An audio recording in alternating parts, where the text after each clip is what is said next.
محترم ناظرین، السلام علیکم ورحمۃ اللہ وبرکاتہ۔ میری پانچویں بیٹی ہوئی، شوہر نے اسے بھکارن کو دے دیا اور مجھے طلاق دے کر گھر سے نکال دیا۔ میں اپنی چار بیٹیوں کے ساتھ پانچویں کی تلاش میں نکل پڑی۔ بھکاریوں کے اڈے پر گئی تو بیٹی ایک میلی جھلی میں لیٹی بھوک سے بلک رہی تھی۔ میں نے اسے چھیننے کی کوشش کی تو بھکارن نے دھکا دیا، کہا کہ دوسری بیٹیاں بھی چھین لیں گے۔ میں بھاگتی ہوئی وہاں سے آئی، سڑک کراس کرنے لگی تو گاڑی سے ٹکرا گئی۔ صاحب باہر نکلا تو اسے دیکھ کر ہوش اڑ گئے۔ میں خاموشی سے دبئی کے پارک میں بیٹھی اپنی بیٹیوں کو ہنستا کھیلتا ہوا دیکھ رہی تھی۔ آنکھوں میں آنسو تھے، دل میں غموں کا پہاڑ تھا۔ میں نے کبھی تصور بھی نہیں کیا تھا کہ زندگی مجھے اس دوراہے پر لا کر کھڑا کر دے گی، کہ مجھے ایک ایسی زندگی گزارنی پڑے گی جو آج کے دور میں عورتوں کے لیے گالی ہوتی ہے۔ کچھ ہی دیر گزری تھی جب اچانک میری بڑی بیٹی میرے پاس آئی تھی اور مجھے دیکھتے ہوئے بولی، امی گھر چلتے ہیں، ہم سب کو بھوک لگ رہی ہے اور بابا بھی آنے والے ہوں گے۔ اس کی بات سن کر نہ جانے کیوں مجھے اندر ایک شدید جلن کا احساس پیدا ہوا تھا۔ میں غصے سے بولی، وہ انسان تمہارا باپ نہیں ہے، کتنی دفعہ سمجھاؤں، وہ صرف ہمارا خیر خواہ ہے اور کچھ بھی نہیں۔ باپ تمہارا وہی تھا جس نے تمہیں دھکے مار کر نکال دیا اور تمہاری سب سے چھوٹی بہن کو بھکارن کے ہاتھ میں دے دیا، جسے میں آج تک حاصل نہیں کر پائی۔ میری بات سن کر میری بیٹی بولی، امی آپ ایسا کیوں بول رہی ہیں؟ بابا ہم سے بہت پیار کرتے ہیں، انہوں نے ہمیشہ ہمیں اپنی بیٹیوں کی طرح سمجھا ہے۔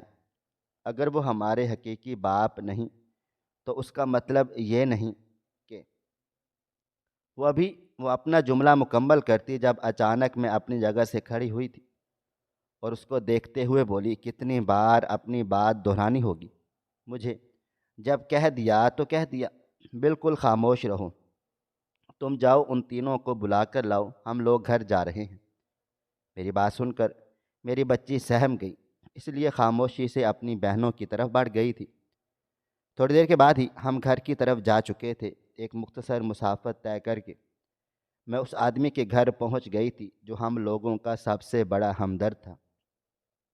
وہ گھر نہیں بلکہ ایک محل تھا جسے اس نے صرف میرے لیے اور میری بیٹیوں کے لیے تعمیر کیا تھا۔ میں خاموشی سے اپنے کمرے میں چلی گئی تھی جبکہ میری بیٹیاں اپنے اپنے کمروں میں چلی گئی تھیں۔ میں ابھی کمرے میں داخل ہی ہوئی تھی جب اچانک کسی نے میرے لبوں پر ہاتھ رکھ کر مجھے دیوار سے لگا دیا تھا۔ میری چیخ ہتھیلی کے اندر ہی دب گئی تھی۔ سامنے کوئی اور نہیں، بلاول کھڑا ہوا تھا۔ میری آنکھوں میں آنسو آ گئے تھے۔ وہ مجھے دیکھتے ہوئے بولا، تم سمجھتی کیا ہو خود کو؟ میں تمہارے ساتھ سختی نہیں کرتا تو اس کا مطلب ہے کہ تم اپنی مرضی کرو گی؟ تمہاری ہمت کیسے ہوئی میری بیٹی سے اتنی اونچی آواز میں بات کرنے کی؟ تم اپنی تکلیف کا ذمہ دار ان چاروں کو کیوں ٹھہراتی ہو؟ خدا نے تمہیں 5 بیٹیاں دی تھی، اگر اس نے تم سے ایک لے لی ہے تو چاروں کے ساتھ خوش رہو۔ تمہارے پاس تمہارا شوہر ہے، ایک بہترین گھر ہے، اعلیٰ زندگی ہے، مگر تم کیوں ماضی میں الجھی رہتی ہو؟ آخر چاہتی کیا ہو مجھے بتا دو۔ کیا میں تمہیں سڑکوں پر نکال دوں، پھر تمہیں جسم فروشی کے کام پر لگنا ہوگا؟ یہ چاہ رہی ہو تم؟ اس کی بات سن کر ایسا لگتا تھا جیسے کسی نے میرے وجود سے روح کھینچ لی ہو۔ وہ مزید کچھ کہتا اس سے پہلے ہی میں نے اسے اپنی پوری طاقت سے دور دھکیلا تھا اور اسے دیکھتے ہوئے نہایت سرد لہجے میں بولی، تم ہوتے کون ہو میرے ساتھ اس طرح سے بات کرنے والے؟ وہ میری اولاد ہے، میرا خون، ان چاروں سے تمہارا کوئی تعلق نہیں ہے۔ بہتر ہوگا کہ میری بیٹیوں کو اپنا کہنے سے گریز کرو۔ ہم تمہارے احسان مند ضرور ہیں لیکن میں تمہارے آگے دبوں گی نہیں۔ میں بھول نہیں سکتی جو تم نے میری زندگی میں زہر گھولا تھا۔ آج اگر میں اس مقام پر کھڑی ہوں تو صرف تمہاری وجہ سے، ورنہ میرا سابقہ شوہر مجھ سے بہت پیار کرتا تھا۔ تم نے صرف اور صرف اپنی ضد میں مجھے حاصل کر لیا ہے، اور دیکھنا ایک دن تم خود رو گے جو تم نے میرے ساتھ کیا ہے، میں مرتے دم تک نہیں بھولوں گی۔ یہ کہہ کر میں واش روم کی طرف جانے لگی تھی جب اس نے میرا بازو تھاما تھا اور مجھے ایک بار پھر دیوار کے ساتھ لگاتے ہوئے بولا، کیا کر دیا میں نے تمہارے ساتھ ایسا جو تم ہر وقت مجھے الزام دیتی رہتی ہو؟ میں نے تمہیں اپنے گھر میں جگہ دی، تمہیں اپنی بیوی کا رتبہ دیا، تمہاری بیٹیوں کو کاغذاتی طور پر اپنا نام دیا، پھر تم ایسے کیسے مجھے ہمیشہ الزام دیتی رہتی ہو؟ آخر میں نے کیا ہی کیا ہے؟ تم آج مجھے بتا دو، میں اب مزید تجسس میں نہیں جینا چاہتا۔ ایک انسان جو تمہارے لیے سب کچھ کر رہا ہے، اس کے باوجود اس کے ساتھ ایسا سلوک کیا، تمہیں کیا لگتا ہے کہ تم اپنی جگہ پر درست ہو؟ وہ مزید کچھ کہتے، اسی پل ان کا موبائل فون بجنے لگا۔ وہ مجھ سے دور ہوئے تھے اور اپنا موبائل فون دیکھ کر چند لمحے تک خاموش رہے تھے، اور پھر مجھے دیکھتے ہوئے بولے، میں رات میں تم سے بات کرتا ہوں، تم سے میں لازمی آج جواب لے کر رہوں گا، مجھے جواب چاہیے۔ تم ہمیشہ مجھے الزام کیوں دیتی ہو؟ یہ کہہ کر وہ رکے نہیں تھے، کمرے سے چلے گئے تھے۔ اس کے چلے جانے کے بعد میں وہیں روتے روتے زمین پر بیٹھ گئی تھی۔ آنکھوں سے آنسو جھرنے کی مانند بہہ رہے تھے۔ ایسا لگتا تھا جیسے گھٹنوں سے جان نکل گئی ہو۔ بلاول میری نظروں کے سامنے جب بھی آتے تھے، میری حالت ایسی ہی ہو جاتی تھی۔ جس انسان سے مجھے پہلی نظر میں نفرت محسوس ہوئی تھی، آج وہ شخص میرا شوہر تھا، اور یہ بات میں ہضم نہیں کر پا رہی تھی۔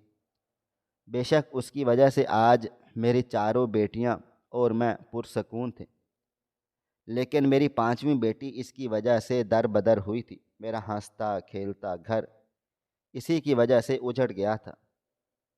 دھیرے دھیرے میں ماضی کی ان یادوں میں کھو گئی تھی جس کے بارے میں سوچتے ہوئے بھی میری روح کانپ جاتی ہے۔ 1 سال پہلے سب کچھ ٹھیک ٹھاک تھا، میری زندگی میں امن تھا، لیکن پھر جو میری زندگی میں کالے بادل آئے تھے وہ میری تمام خوشیوں کو لے گئے تھے۔ آج معمول کا ہی دن تھا، میرے حمل کا 7واں مہینہ چل رہا تھا۔ زندگی میں خوشیاں ہی خوشیاں تھیں، میری 4 بیٹیاں تھیں، لیکن میرے شوہر کے ماتھے پر ایک بل نہیں آتا تھا۔ وہ ہمیشہ ہمیں کہتے تھے، بیٹا ہو یا بیٹی، یہ اللہ تعالیٰ کی دی ہوئی نعمت ہے۔ بیٹی بھی گھر کی رونق ہے اور بیٹے بھی گھر کی رونق ہے۔ بیٹیاں ہوں گی تب بھی ہمارا خاندان آگے بڑھے گا، بیٹا ہوگا تب بھی خاندان آگے بڑھے گا۔ لیکن کوئی نہیں جانتا تھا کہ آج میرے گھر میں کس طرح سب تہس نہس ہونے والا ہے۔ شام کے 7 بج گئے تھے۔ میرے شوہر عموماً 6 بجے تک گھر واپس آ جاتے تھے، لیکن جیسے جیسے وقت طویل ہو رہا تھا، نہ جانے کیوں آج مجھے بے چینی سی محسوس ہونے لگ گئی تھی۔ ایک ایسی بے چینی جس کا کوئی نام نہیں تھا۔ تقریباً آدھا گھنٹہ مزید بیت گیا تھا۔ میں ابھی پریشان ہو کر آہستہ آہستہ صحن میں ٹہلنے لگی تھی جب اچانک گھر کے دروازے پر دستک ہوئی تھی۔ میرے چہرے کی رونق واپس لوٹ آئی تھی۔ پورا خاندان کہتا تھا کہ نیلم جیسی خوش نصیب عورت کوئی نہیں ہے۔ اپنا گھر، گاڑی، محبت کرنے والا شوہر، 4 بیٹیوں کے باوجود زندگی میں امن۔ اس کی زندگی تو بہار کے جیسی ہے جو کبھی نہیں مرجھاتی۔ لیکن کوئی نہیں جانتا تھا کہ میری زندگی میں طوفان آ چکا ہے۔ میں نے چہکتے ہوئے دروازہ کھولا تھا اور روٹھے ہوئے انداز میں بولی، یہ کوئی طریقہ ہے شاہ نواز؟ میں کب سے آپ کا انتظار کر رہی ہوں، آپ کو پتہ ہے نا میری طبیعت۔ ابھی میں اپنا جملہ مکمل کرتی جب اچانک میری نظر ان کے ساتھ آئے ہوئے شخص پر گئی تھی جو دیکھنے میں بلاں کے حسین و جمیل تھے، میرے شوہر کے ہی ہم عمر تھے۔ میں فوراً سے چم گئی تھی۔ شاہ نواز کے آنے سے پہلے میں ہمیشہ تیار ہو جاتی تھی۔ میرے بال کھلے ہوئے تھے، چہرے پر خوبصورت سا میک اپ کیا ہوا تھا۔ میں فوراً سے پیچھے ہو کر دوپٹہ سر پر پہن چکی تھی جب میرے شوہر گھر میں داخل ہو کر بولے، ہاں بیگم، بس تھوڑا سا مسئلہ بن گیا تھا۔ یہ میرے باس ہیں، انہیں بھوک لگ رہی تھی اور ان کی فیملی اتفاقی طور پر گھر پر نہیں ہے۔ ان کا دل گھر کا کھانا کھانے کو چاہ رہا تھا، اس لیے میں اپنے ساتھ لے آیا ہوں۔ باس کی ایک میٹنگ تھی، وہ ختم ہوتے ہوتے یہ ٹائم ہو گیا۔ اب تم بتاؤ کچھ بنایا ہے؟ میں نے سر ہاں میں ہلا دیا تھا اور انہیں سلام کر کے اندر لے آئی تھی۔ انہیں اندر کمرے میں بٹھا کر میں اپنے شوہر کو تھام کر کچن میں لے آئی تھی اور ان کو دیکھتے ہوئے بولی، آنے سے پہلے آپ ایک میسج ہی چھوڑ دیتے، میں نے اتنا کچھ اہتمام نہیں کیا۔ اگر یہ آپ کے باس ہیں تو ان کے سامنے تو ہمیں عمدہ کھانے رکھنے چاہیے تھے، آپ حد کرتے ہیں۔ شاہ نواز میری بات سن کر وہ گہرا مسکرایا تھا اور میرے ماتھے پر پیار کرتے ہوئے بولے، ارے بے وقوف، وہ ایسے مزاج کے انسان نہیں ہیں، بہت ہی سادہ طبیعت ہے۔ اچھا یہ بتاؤ بچیاں وغیرہ کہاں ہیں؟ وہ آ کر سلام کریں اور تم کھانے کا انتظام کرو، روٹی وغیرہ اگر باہر سے لانی ہے تو میں لے آتا ہوں۔ میں نے سر نفی میں ہلایا تھا اور ان کو دیکھتے ہوئے بولی، روٹیاں میں نے زیادہ ہی بنائی ہیں، آپ جائیں اور کولڈ ڈرنک وغیرہ لے آئیں، جب تک میں بچیوں کے ساتھ ان کے پاس بیٹھ جاتی ہوں۔ وہ سر ہاں میں ہلا کر چلے گئے تھے۔ میں دوسرے کمرے میں آئی تھی جہاں میری بڑی بیٹی اپنی تینوں بہنوں کے ساتھ بیٹھی سکول کا کام کر رہی تھی۔ وہ فوراً سے بولی، بابا کے باس آئے ہیں، آ کر سب سلام کرو اور بہت عزت سے پیش آنا۔ خاص کر اپنی بیٹی کو میں نے دوپٹہ لینے کا کہہ دیا تھا۔ میں آج کے دور میں کسی بھی شخص پر اپنی بیٹیوں کے معاملے میں بھروسہ نہیں کرتی تھی۔ اللہ ایک بیٹی دے یا دو بیٹیاں دے، لیکن ماں باپ کو چاہیے اپنی اولاد کی حفاظت کریں۔ وہ چاروں جیسے ہی ریڈی ہوئیں، میں انہیں لے کر اپنے مین کمرے میں آ گئی تھی جہاں پر وہ تنہا بیٹھے ہوئے تھے۔ ہمیں داخل ہوتا ہوا دیکھ وہ فوراً اپنی جگہ سے کھڑے ہو گئے تھے، جبکہ میں فوراً سے بولی، سر آپ کیوں کھڑے ہو گئے؟ بیٹھ جائیں، یہ میری بیٹیاں ہیں۔ جبکہ وہ اب خوش اخلاقی سے میری چاروں بیٹیوں سے مل رہے تھے۔ چند لمحے کے بعد مجھے دیکھتے ہوئے بولے، خیر سے لگتا ہے ایک اور نیا ننھا مہمان آنے والا ہے۔ ان کی بات پر مجھے شرم سی محسوس ہوئی تھی، لیکن میں اعتماد سے بولی، جی جلد آنے والا ہے۔ پڑھے لکھے لوگوں میں یہ بات بہت عام سی ہو جاتی ہے، اس لیے میں نے برا نہیں منایا تھا۔ کچھ دیر کے بعد میرے شوہر بھی آ گئے تھے۔ میں چپ چاپ وہاں سے اٹھ کر کچن میں آ گئی تھی اور کھانے کا انتظام کرنے لگ گئی تھی۔ میری بڑی بیٹی نے میرے ساتھ مل کر دسترخوان سجا دیا تھا۔ کھانا تناول کرنے کے بعد اب ماحول بات چیت کا شروع ہو چکا تھا۔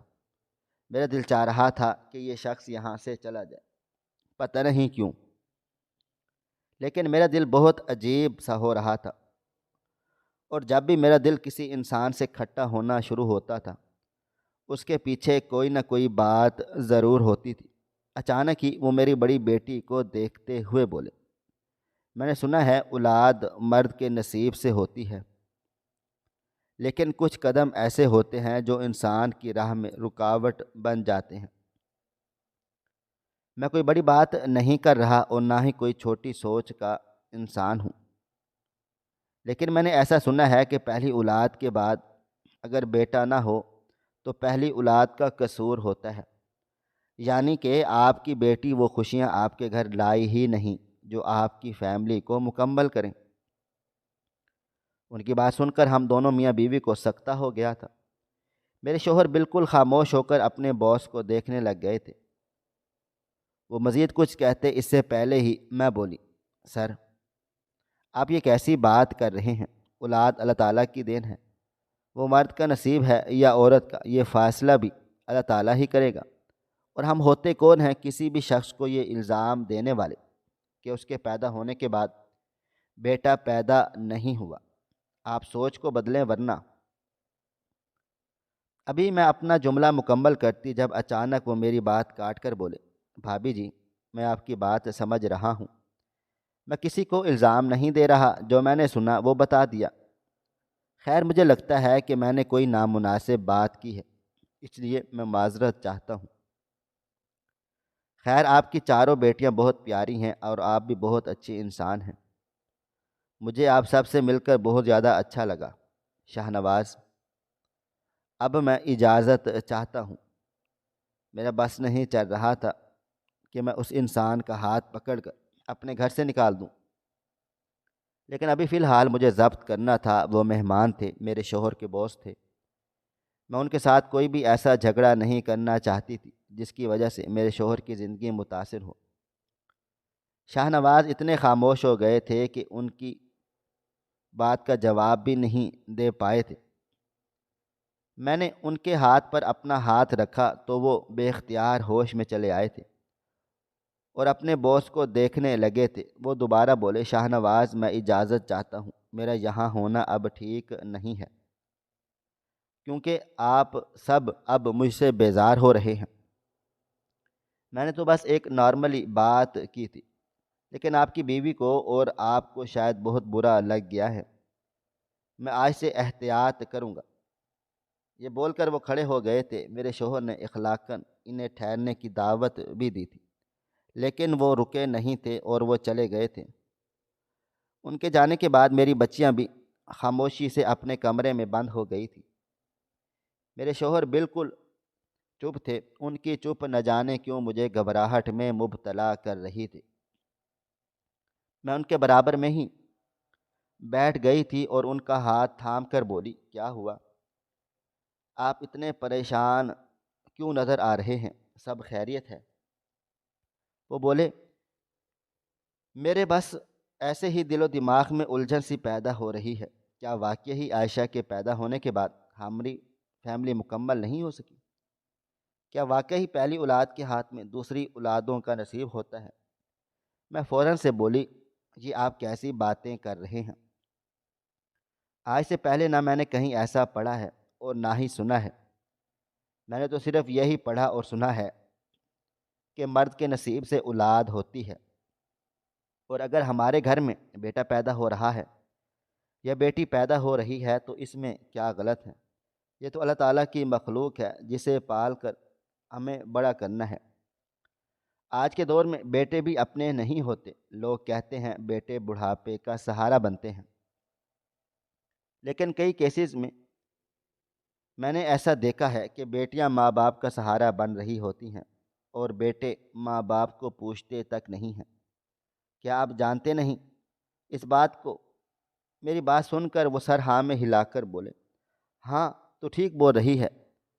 سر کے دل و دماغ میں کوئی اور بات ہوگی اور منہ سے کچھ اور ہی نکل گیا ہوگا۔ وہ کافی مہذب انسان ہے، ایسی بات کہہ ہی نہیں سکتی، اور ویسے بھی خدا تعالی ہمیں 5ویں اولاد سے نوازنے والا ہے، اور مجھے اس بار پورا یقین ہے کہ ہمارے گھر بیٹے کی ولادت ہوگی۔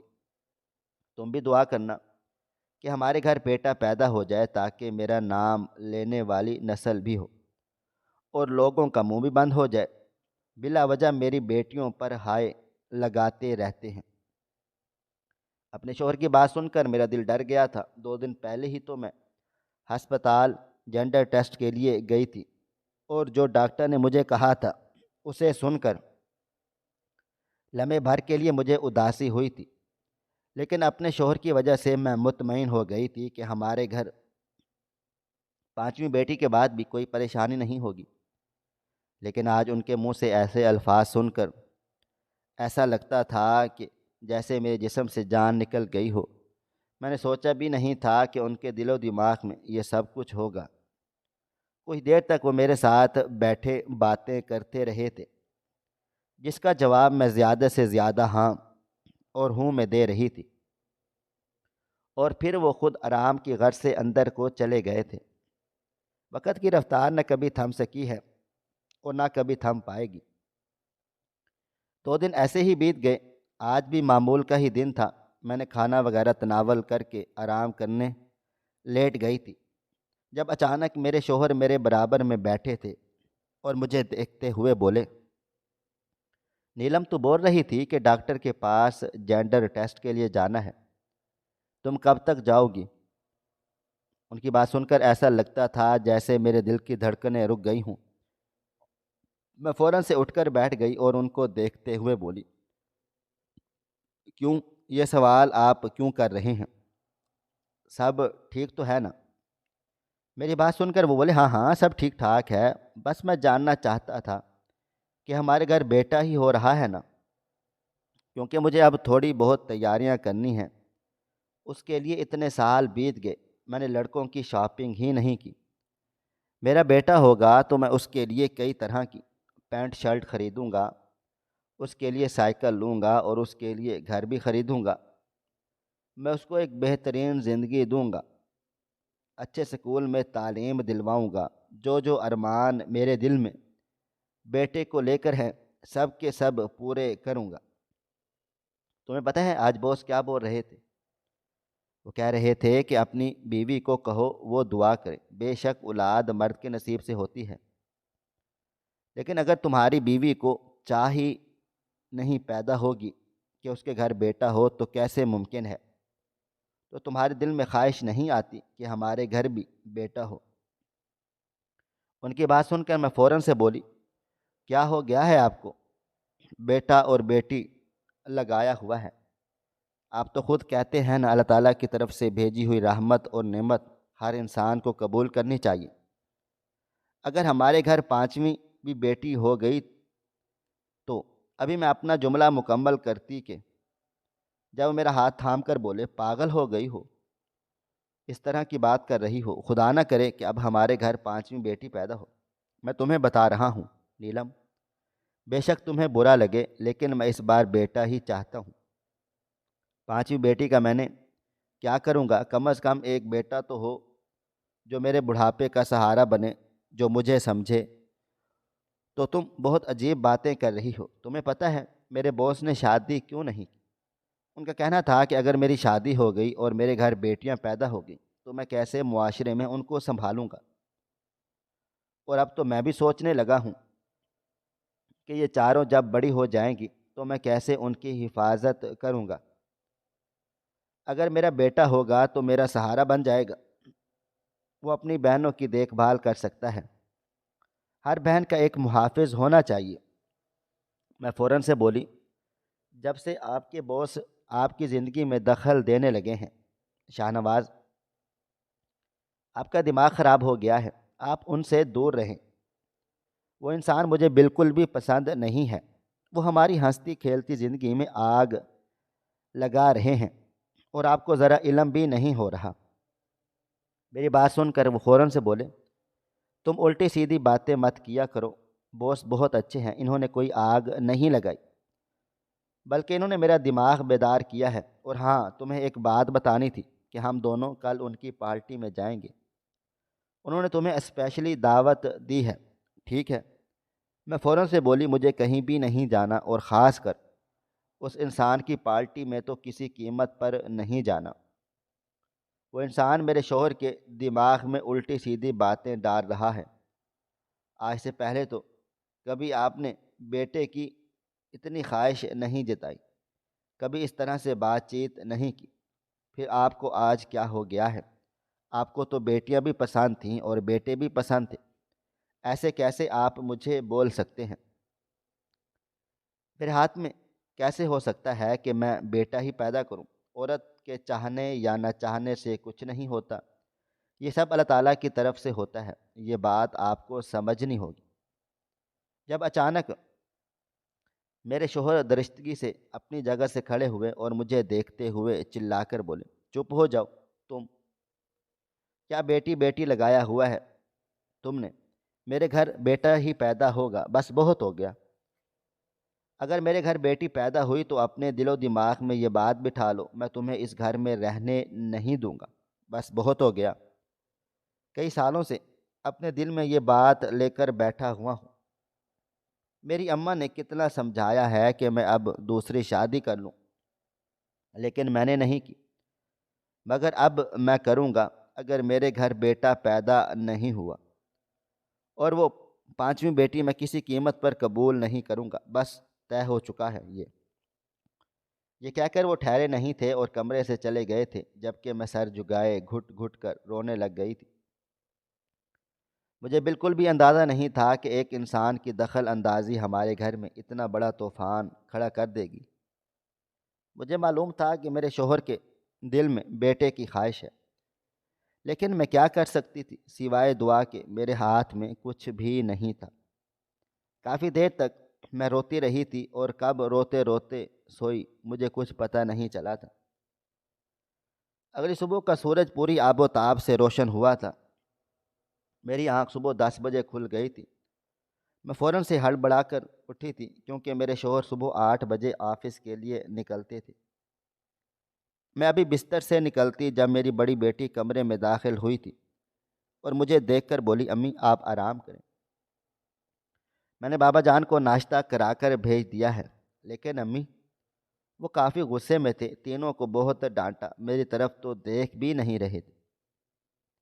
میں نے ناشتہ دیا تو پھینکنے لگے تھے، لیکن جب میں نے ان سے کہا کہ رزق کی بے حرمتی نہیں کرتے تب ٹھہر گئے تھے، اور بامشکل آدھا پراٹھا ہی کھا کر گئے ہیں۔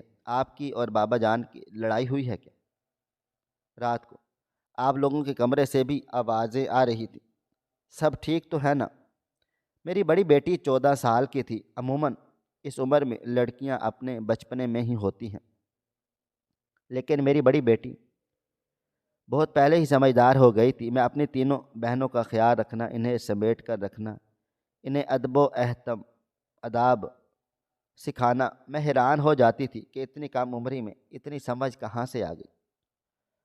مگر خدا کا شکر ادا کرتی تھی کہ اللہ تعالیٰ نے مجھے ایک ایسی بیٹی سے بھی نوازا ہے جو ہمیشہ میرا بازو بنی رہتی ہے۔ میں سر نفی میں ہلا کر اسے اپنے سینے سے لگا چکی تھی۔ مجھے معلوم تھا کہ میرے شوہر کا اپنی بڑی بیٹی کو نہ دیکھنا اس بات کی علامت ہے کہ میں نے دل سے اپنے شوہر کو باس کی بد دعا دی تھی۔ خدا اس انسان کو کبھی سکون نہیں دے، بلا وجہ اس نے میرے گھر میں آگ لگائی ہے۔ لوگ باتیں پہلے بھی کرتے تھے، کئی طرح کے طرز مارتے تھے، لیکن میرے شوہر کو کبھی کسی نے ایسی بات نہیں کی کہ پہلی اولاد ہی دوسری اولاد کا نصیب لاتی ہے۔ آج سے پہلے میں نے بھی کہیں ایسا پڑھا بھی نہیں تھا۔ پتہ نہیں کیا سوچ کر اس انسان نے یہ گھٹیا بات کی تھی۔ کافی دیر تک میں اور میری بیٹی بیٹھے باتیں کرتے رہے تھے، اور پھر میں خاموشی سے اٹھ کر گھر کا کام سنبھالنے لگی تھی۔ لیکن آج میری طبیعت بہت زیادہ خراب محسوس ہو رہی تھی۔ اتنی زیادہ الجھن تھی کہ میں اپنی حالت سمجھنے سے قاصر تھی۔ وقت کی رفتار نہ کبھی تھم سکی ہے اور نہ کبھی تھم پائے گی۔ پورا دن معمول کے مطابق طے ہو گیا تھا۔ میرے شوہر رات 9 بجے گھر واپس آئے تھے۔ 6 بجے آنے والا شخص اب گھر 9 بجے آنے لگا تھا۔ یہ سوچ کر ہی میری روح تک آج روئی تھی۔ میں برآمدے میں بیٹھی ان کا انتظار کر رہی تھی۔ مجھے لگا تھا کہ آ کر وہ اپنی غلطی کی معافی مانگیں گے، دیر سے آنے کی وجہ بتائیں گے، مگر آتے ساتھ ہی وہ غرائے تھے کہ ابھی تک تم تیار کیوں نہیں ہوئی؟ میں نے تمہیں کل ہی کہا تھا کہ ہمیں پارٹی رات کو جانا ہے، کیا تماشا لگایا ہوا ہے یہ؟ ان کی بات سن کر میں بولی، رات کے 9 بج رہے ہیں، ہماری بیٹیوں کا ساتھ ہے، آپ کو لگتا ہے کہ میں اس طرح گھر سے جاؤں گی؟ میری طبیعت بھی ٹھیک نہیں ہے، مجھ میں بالکل بھی ہمت نہیں ہے، مجھے پریشان مت کریں۔ میری بات سن کر وہ تلخ لہجے میں بولے، تمہاری طبیعت ٹھیک ہوتی کب ہے؟ خاموشی سے جاؤ اور تیار ہو جاؤ، بچیوں کو میری امی کے پاس چھوڑ دیں گے، صرف 2 گھنٹے کی پارٹی ہے، ہمیں اٹینڈ کرنی ہوگی، میری نوکری کا سوال ہے، باس نے کہا ہے کہ سب ورکر اپنی بیویوں کے ساتھ آئیں گے۔ ان کی بات سن کر میں فوراً سے بولی، مجھے نہیں جانا اس گھٹیا انسان کی پارٹی میں جس نے میرے ہنستے کھیلتے گھر میں آگ لگا ڈالی ہے۔ آج سے پہلے ہم دونوں کبھی اس طرح نہیں لڑے، لیکن اب لڑ جھگڑ رہے ہیں کیونکہ آپ کے باس نے ہمیں نظر لگائی ہے۔ میری باتیں سن کر میرے شوہر چلائے تھے، میرے ساتھ فضول گوئی مت کرو، میں تمہارے ساتھ تمیز سے پیش آ رہا ہوں تو مجھے تمیز سے پیش آنے دو۔ بلا وجہ بات کو بڑھا کر میرے دل میں اپنے لیے مزید نفرت پیدا مت کرو، جو کہا ہے وہ کرو، جا کر تیار ہو جاؤ۔ ورنہ یاد رکھنا آج کی رات تم اس گھر میں نہیں رہو گی۔ ان کا یہ جملہ میری روح جھنجھوڑ چکا تھا۔ میں روتے ہوئے بولی، کیا ہو گیا ہے شاہ نواز آپ کو؟ میں آپ کی بیوی ہوں، وہ بیوی جس کے پیچھے آپ پاگل ہیں۔ پورا خاندان ہماری جوڑی کی مثالیں دیتا ہے، آپ میرے ساتھ ایسا نہیں کر سکتے۔ وہ بولے، کون سا خاندان جو صرف اور صرف منہ پر تعریف کر کے پیٹھ پیچھے مذاق اڑاتا ہے کہ چار چار بیٹیوں کا باپ بن گیا، ایک بیٹا پیدا نہیں کر سکا؟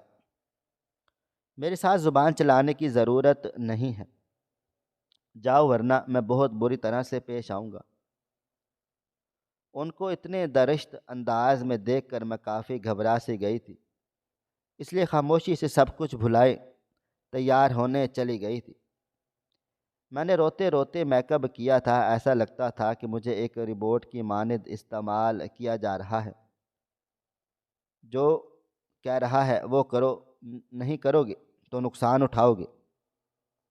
یہی ایک بات میرے دل و دماغ پر سوار ہو گئی تھی۔ تھوڑی دیر کے بعد ہم بچیوں سمیت گھر سے نکل گئے تھے۔ راستے میں انہیں ان کی دادی کے گھر چھوڑ دیا تھا اور سیدھا اب ہم پارٹی کے لیے روانہ ہو گئے تھے۔ میرا دل بہت عجیب کیفیت میں مبتلا تھا، ایسی کیفیت جس کا نام کوئی نہیں تھا۔ تھوڑی دیر کے بعد ہم پارٹی میں پہنچ چکے تھے۔ سب نے بہت عزت دی تھی، میرا بہت خیال رکھا تھا، اور شاہ نواز کے باس نے بھی بہت آؤ بھگت کی تھی۔ لیکن وہ انسان مجھے ایک آنکھ نہیں پسند نہیں آ رہا تھا، جو میرے گھر کی خوشیوں کو کھا رہا تھا۔ ہر لمحہ وہ میرے شوہر کے ساتھ ساتھ چل رہا تھا، اور یہی بات مجھے اندر ہی اندر بے سکون کر رہی تھی۔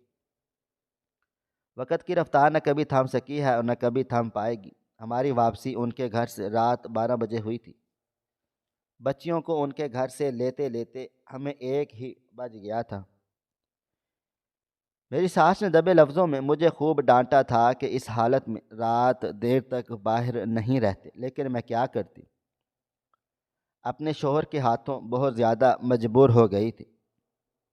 گھر آ کر ہم نے کوئی بات چیت نہیں کی تھی، بس خاموش کروٹ لیے سو گئے تھے۔ اگلی صبح ایک نئے سورج کے ساتھ ہوئی تھی۔ معمول کے مطابق میں جلدی جاگ گئی تھی اور اپنے کام میں لگی ہوئی تھی، جب اچانک میرے شوہر کچن میں داخل ہوئے تھے اور مجھے دیکھتے ہوئے بولے، چلو ہم ڈاکٹر کے پاس چلتے ہیں، ایک دفعہ جینڈر ٹیسٹ کروا لیں، پھر شاپنگ کر لیں گے۔ پتہ نہیں کیوں میرا دل بہت زیادہ گھبرا رہا ہے۔ ویسے تو مجھے پوری آس امید ہے کہ اس بار بیٹا ہی ہوگا، لیکن ایک دفعہ ٹیسٹ کروا لینے سے کوئی بڑی بات نہیں ہے۔ میں فوراً سے بولی، نہیں مجھے نہیں کروانا، جو بھی ہوگا میری گود میں آئے گا تو پتہ چل جائے گا۔ ویسے بھی کون سا ہم نے چاروں بچیوں کے وقت ٹیسٹ کروایا تھا۔ میری بات سن کر شوہر بولے، اگر کروا ہی لیتا تو بہتر تھا، شاید 2 بیٹیوں کے بعد باقی 2 کی نہ ہوتی۔ ان کی بات سن کر ایسا لگتا تھا جیسے کسی نے میرا دل مٹھی میں بھینچ دیا ہو۔ وہ اپنی ہی اولاد کو ختم کرنے کی بات کر رہے تھے۔ مجھے بہت زیادہ افسوس ہو رہا تھا کہ میرے شوہر کا ذہن کس طرف کو جا رہا ہے۔ ہم دونوں کی کافی بحث ہوئی تھی، لیکن میں جانے کے لیے تیار ہی نہیں ہوئی تھی۔ میں کافی زیادہ ڈر گئی تھی، کیونکہ اگر انہیں وقت سے پہلے پتہ چل جاتا کہ ہمارے گھر بیٹی پیدا ہونے والی ہے تو وہ اس بیٹی کو ختم کروا سکتے تھے، اور میں کسی ننھی جان کو ختم نہیں کرنا چاہتی تھی۔ وقت دھیرے دھیرے گزرتا جا رہا تھا، جیسے جیسے مہینے آگے بڑھتے جا رہے تھے میری حالت دن بدن خراب رہنے لگ گئی تھی۔ آج صبح سے ہی میرا دل بہت عجیب سا ہو رہا تھا۔ ڈاکٹر نے 1 ہفتے کے بعد میری ڈلیوری کا بولا تھا، لیکن حالت اتنی عجیب تھی کہ مجھے آج جانا ہی تھا۔ شام ہوتے ہوتے میری طبیعت زیادہ خراب ہو گئی تھی اور مجھے فوراً ہسپتال لے کر پہنچ گئے تھے۔ میں آخری وقت میں بھی اللہ تعالیٰ سے معجزے کی طلبگار تھی، لیکن ایسا نہیں ہوا تھا۔ میرے گھر بیٹی کی پیدائش ہو گئی تھی، لیکن جو بات مجھے ڈاکٹر نے بتائی وہ سن کر میں حیران رہ گئی۔ میرے شوہر نے بچی کو گود میں لیا ہی نہیں تھا، بچی کو گود میں میری بڑی بیٹی نے لیا تھا۔ میرے شوہر مجھے چھوڑ کر چلے گئے تھے۔ ہسپتال میں تنہا 4 بچوں کے ساتھ میں موجود تھی۔ نہ میرے سسرال سے کوئی آیا تھا اور نہ ہی میکے سے۔ جب سے میری شادی ہوئی تھی میرے میکے والوں نے مجھ سے منہ موڑ لیا تھا اور مجھے کوئی پوچھتا تک بھی نہیں تھا، اور نہ ہی میں ان لوگوں سے کوئی رابطہ رکھتی تھی۔ کافی دیر تک میں اکیلی ہسپتال میں روتی رہی تھی، لیکن ہمت کرنی ہی تھی۔ 1.5 دن کے بعد مجھے ہسپتال سے چھٹی مل گئی تھی۔ خدا کا لاکھ لاکھ شکر تھا کہ ہسپتال سرکاری تھا، لیکن ٹریٹمنٹ اچھی کی گئی تھی، اس لیے پیسوں کی پریشانی نہیں ہوئی تھی۔ وقتاً فوقتاً جو دوائیاں منگوائی گئی تھیں وہ میں نے اپنے جیب سے منگوائی تھیں۔ میں ہمیشہ ہی پیسے جمع کر کے رکھتی تھی اور وہ پیسے اپنی بیٹی کے ہاتھ میں تھماتی تھی کہ کبھی بھی کوئی ایسا وقت ہم پر آئے تو تم ان پیسوں کو ساتھ رکھنا۔ یہی وجہ تھی جب ہم لوگ ہسپتال آئے تو وہ پیسے ساتھ لے کر آئی تھی۔ 1.5 دن کے بعد میں اپنی بچیوں کے ساتھ اکیلے ہی ٹیکسی میں گھر چلی آئی تھی، لیکن جب میں گھر میں داخل ہوئی تو اگلا لمحہ میرے لیے جان نکال لینے والا تھا۔ میرے شوہر اور ان کی والدہ اور ایک بھکارن برآمدے کے چارپائی پر بیٹھے ہوئے تھے۔ میں کچھ کہتی اس سے پہلے ہی میرے شوہر کھڑے ہوئے تھے اور مجھے دیکھتے ہوئے بولے، دفع ہو جاؤ میرے گھر سے، اس گھر میں تمہارے لیے کوئی بھی جگہ نہیں ہے، اور یہ بچی مجھے دے دو۔ یہ کہتے ہی انہوں نے بچی مجھ سے چھین لی تھی اور ساتھ بیٹھی اس بھکارن کو میری بچی تھما دی تھی، اور مجھے دیکھتے ہوئے بولے، اب سے یہ بچی اسی عورت کی ہے اور تم میری زندگی سے نکل جاؤ، کیونکہ ڈاکٹر نے کہا ہے کہ اب دوبارہ تم بچہ پیدا نہیں کر سکتی، تم میں اتنی جان نہیں ہے، بہتر ہے کہ میں تم سے اپنا تعلق ختم کر لوں۔ میں کچھ کہتی وہ مزید بولے، میں اپنے پورے ہوش و حواس میں تمہیں طلاق دیتا ہوں، طلاق دیتا ہوں، طلاق دیتا ہوں، تم جیسی عورت کے ساتھ مجھے نہیں رہنا، جاؤ یہاں سے۔ یہ کہتے انہوں نے مجھے پیچھے کی طرف دھکا دیا تھا۔ میری بیٹی نے بامشکل ہی مجھے سنبھالا تھا، اگر مجھے وہ نہ سنبھالتی تو میں اسی پل زمین بوس ہو جاتی۔ وہ بھکارن میری آنکھوں کے سامنے سے میرے بچی کو لیے چلی گئی تھی۔ میں سکتے میں چلی گئی تھی، اسے لڑ جھگڑ ہی نہیں پائی تھی۔ ایسا لگتا تھا جیسے مجھے سانپ سونگھ گیا ہو۔ میں گھر ہوتے ہوئے بے گھر ہو چکی تھی، میرے پاس کچھ بھی نہیں بچا تھا۔ کافی دیر تک میں اپنے شوہر کے گھر کے دروازے پر بیٹھی رہی تھی، اور پھر مجھے اچانک سے ہوش آیا تھا۔ میں اپنی بچیوں کے ہمراہ اپنی 5ویں بیٹی کو ڈھونڈنے کے لیے نکل گئی تھی۔ میں ہر جھگی میں جا رہی تھی، اپنی معصوم بیٹی کو دیکھ رہی تھی، جب اچانک میری نظر ایک جھگے میں گئی تھی جہاں پر ایک گندے سے دوپٹے میں بچی لیٹی ہوئی تھی۔ میں قریب گئی تو وہ میری ہی بچی تھی جو بھوک سے بلک کر رو رہی تھی۔ میں نے فوراً سے اسے بچی کو اپنی کو سینے سے لگا لیا تھا۔ ابھی میں اس کو ایک طرف لے کر جاتی جب اچانک وہ عورت میرے قریب چلی آئی تھی اور مجھ سے میری بچی چھین کر بولی، خبردار جو تم نے اسے چھینا، میں تمہارے شوہر کو پورے 50,000 روپے دے دیے ہیں، یہ ہماری آنے والی زندگی کا کل سرمایہ ہے، یہی ہمیں مانگ کر کھلائے پلائے گی، اب تم جاؤ یہاں سے ورنہ تیری ساری بیٹیوں کو تو اسے چھین لوں گی۔ میں بہت بری طرح سے ڈر گئی تھی، اس لیے اپنی بچیوں کو لیے سڑک کراس کر کے آئی تھی جب اچانک ایک گاڑی سے بری طرح ٹکرائی تھی۔ میری بچی یہاں پیچھے تھی اس لیے انہیں چوٹ نہیں آئی تھی، جبکہ میں سیدھا زمین بوس ہو گئی تھی۔ گاڑی سے کوئی اور نہیں بلکہ میرے شوہر کے بوس بلاول صاحب باہر آئے تھے۔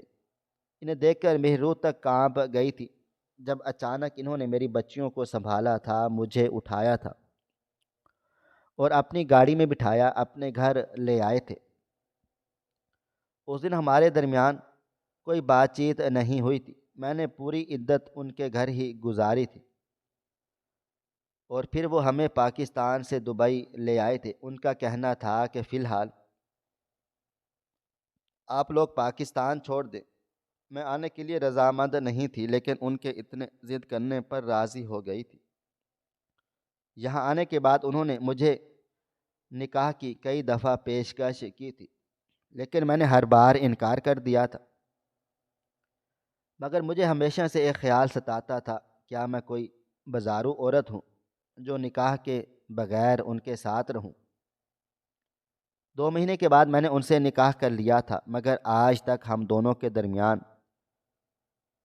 وہ رشتہ قائم نہیں ہوا تھا جو میاں بیوی کا ہوتا ہے۔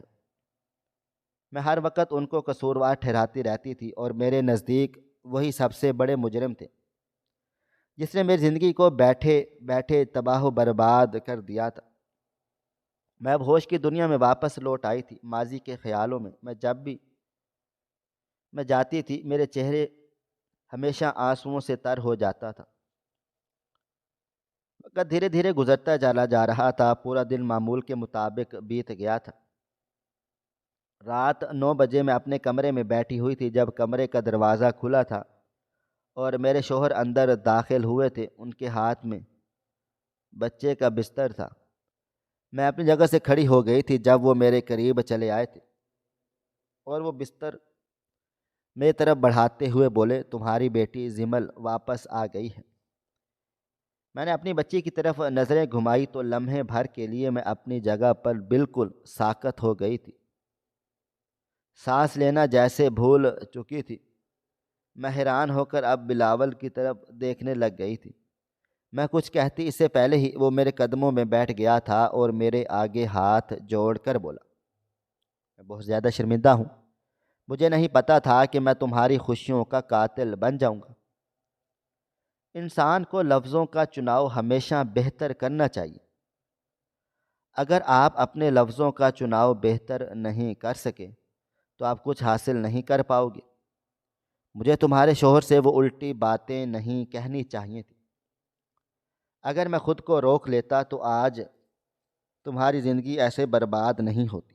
تم بالکل ٹھیک کہتی ہو، تمہاری خوشیوں کا قاتل میں ہوں۔ جب اچانک میں اس کے ساتھ نیچے بیٹھ گئی تھی اور اس کو دیکھتے ہوئے بولی، نہیں، تم میری خوشیوں کے قاتل نہیں ہو، تم تو میری اس اندھیر دنیا کے روشن چراغ ہو جو میرے شوہر کی سچائی میرے سامنے لے کر آیا۔ یعنی ان کے دل و دماغ میں مجھے اور میری بیٹیوں کو لے کر یہ احساس پہلے سے ہی موجود تھا، بس وہ کبھی سامنے نہیں لائے۔ ہاں، تم نے غلط کیا کہ میری زندگی میں دخل اندازی کی، لیکن میں تم سے دل برا نہیں کر سکتی، کیونکہ کہیں نہ کہیں تم نے میرا ساتھ دیا ہے، بلکہ کہیں نہ کہیں نہیں، تم نے میری طلاق کے بعد واقعی ہی مجھے سہارا دیا ہے۔ میں ہمیشہ تمہاری شکر گزار رہوں گی، اور جو تم نے اب میرے لیے کیا ہے میں کبھی نہیں بھول سکتی۔ میں تمہاری ہمیشہ سے شکر گزار رہوں گی۔ تم نے مجھے میری بیٹی واپس نہیں کی، تم نے میری دنیا مجھے واپس کر دی ہے۔ یہ کہہ کر میں نے اپنی بچی کو سینے سے لگا لیا تھا اور میں خوب روئی تھی۔ وقت کی رفتار لمحہ لمحہ گزر رہی تھی۔ میں نے اپنی زندگی کا آغاز بلاول کے ساتھ کر دیا تھا، اور کہتے ہیں نا، جب آپ کسی کے ساتھ مخلص ہو جائیں تو پھر اللہ تعالیٰ آپ کی ہر وہ تمنا پوری کرتا ہے جس کے آپ خواہش مند ہوں۔ اللہ تعالیٰ نے مجھے 2 دفعہ جڑواں بیٹوں سے نوازا تھا۔ آج میری 5 بیٹیاں اور 4 بیٹے ہیں۔ میں خدا کی بارگاہ میں جتنا شکر ادا کروں اتنا کم ہے۔ بے شک میری اولادوں کی تعداد زیادہ ہے، لیکن میں خوش ہوں اور مطمئن ہوں۔ بلاول بہت امیر انسان ہیں۔ وہ میری بڑی بیٹی کی شادی اب بہت دھوم دھام سے ایک رئیس آدمی سے کروا رہے ہیں۔ میری باقی بیٹیوں کی زندگی بھی بہت پرسکون ہے۔ وہ اعلیٰ تعلیم حاصل کر رہی ہیں، ان کا مستقبل بن چکا ہے، جبکہ بلاول کی زبانی ہی مجھے معلوم ہوا تھا کہ میرے پہلے شوہر کے گھر اب اولاد نہیں ہوتی۔ انہوں نے دوسری شادی کر لی ہے، مگر انہیں ابھی تک نہ بیٹا نصیب ہوا ہے اور نہ ہی بیٹی۔ بس ایک بیوی کے ساتھ تنہا گھر میں رہ رہے ہیں۔ نوکری بھی ہاتھ سے چلی گئی ہے، بے روزگار ہیں۔ میرا دل کیا کہ میں ان سے کہوں کہ انہیں نوکری دے دو، لیکن پھر میں خاموش ہو گئی تھی کہ کہیں میرے شوہر کے دل میں میرے لیے شک پیدا نہ ہو جائے۔ میں زندگی میں کئی دفعہ ناشکری کرتی رہی ہوں، لیکن اب میں خوش ہوں کیونکہ میرا خاندان میرے ساتھ ہے، اور مجھے اس بات کی خوشی ہے بے شک اللہ تعالیٰ جو چاہتا ہے وہی کرتا ہے، اس کے ہر کام میں بہتری ہوتی ہے۔ ناظرین، آپ کو ہماری آج کی کہانی کیسی لگی؟ کومنٹ باکس میں اپنی رائے کا اظہار ضرور کریں۔ خواہش صرف اتنی ہے کہ کچھ الفاظ لکھوں جس سے کوئی گمراہی کے راستے پہ جاتے جاتے رک جائے، اور نہ بھی رکے تو سوچ میں ضرور پڑ جائے۔ دوستو، امید کرتا ہوں کہ آپ کو یہ ہماری کہانی پسند آئی ہوگی۔ کہانی پسند آئی ہو تو ویڈیو کو لائک کریں، کومنٹس کریں، شیئر کرنا بالکل بھی نہ بھولیں۔ اور ہاں، اگر آپ لوگ اس چینل پر نئے ہیں تو ہمارے چینل ہریرہ انفو کو سبسکرائب ضرور کر لیں اور نوٹیفیکیشن کو ضرور دبا دیں تاکہ آنے والی کہانی سب سے پہلے آپ کو مل سکے۔ ملتے ہیں کل ایک نئی اور دلچسپ کہانی کے ساتھ، تب تک اپنا ڈھیر سارا خیال رکھیے گا۔ اللہ حافظ۔